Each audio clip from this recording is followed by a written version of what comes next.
now recognize Mr. Judd for 5 minutes. Chairman DeSantis, Congressman Desaulniers, I appreciate the opportunity to be here today.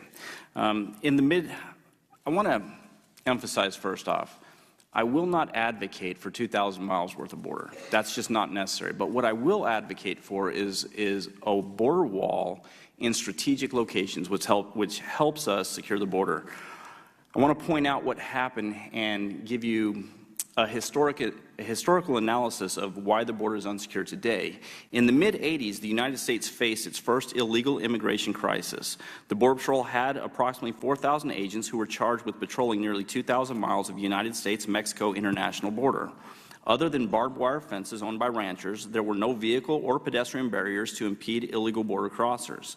The Border Patrol was overwhelmed, and Congress chose to deal with the influx of illegal aliens entering the United States by passing the Immigration and Reform Act of 1986. The act promised to secure the border and ensure the United States was never put in the same situation again. The act failed. It failed in large part because the United States government put the cart before the horse. Without securing the border first, the government legalized several million persons who willfully violated U.S. law.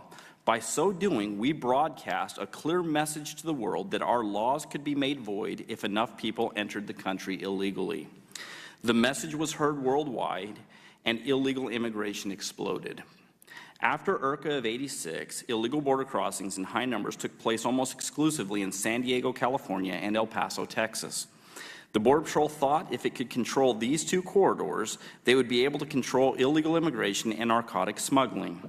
They threw the vast majority of their resources at these areas, but left other areas like the El Centro, California, the Yuma, Arizona, and the Tucson, Arizona Border Patrol sectors wide open. The prevailing thought was that the infrastructure did not exist on either side of the border to allow smuggling organizations to move their operations to the inhospitable and barren deserts areas of Arizona. The prevailing thought was wrong. For more than 10 years, the Tucson Border Patrol sector was overrun because we did not have the foresight to realize that smuggling is big business and that the cartels are extremely flexible and adaptable.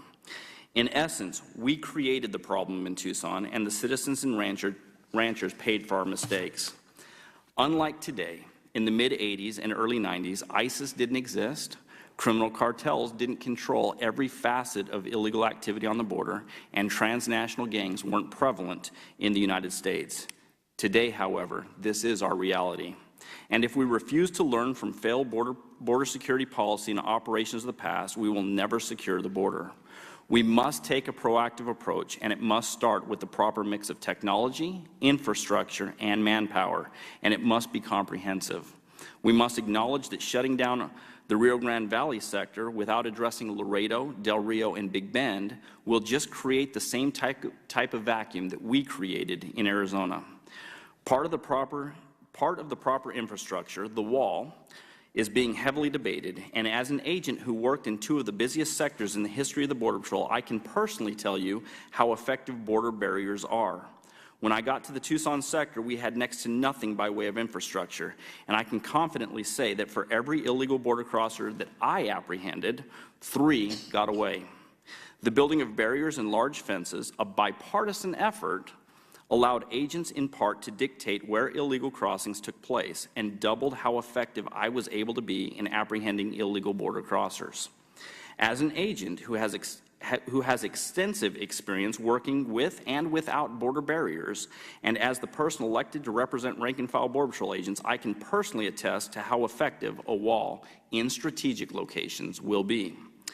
I implore both sides of the aisle to quit politicizing border security and illegal border entries and work with the men and women of the United States Border Patrol by providing the proper technology, infrastructure, and manpower. By so doing, Border Patrol agents will secure the border. I appreciate your time and look forward to answering all of your questions. Thank you.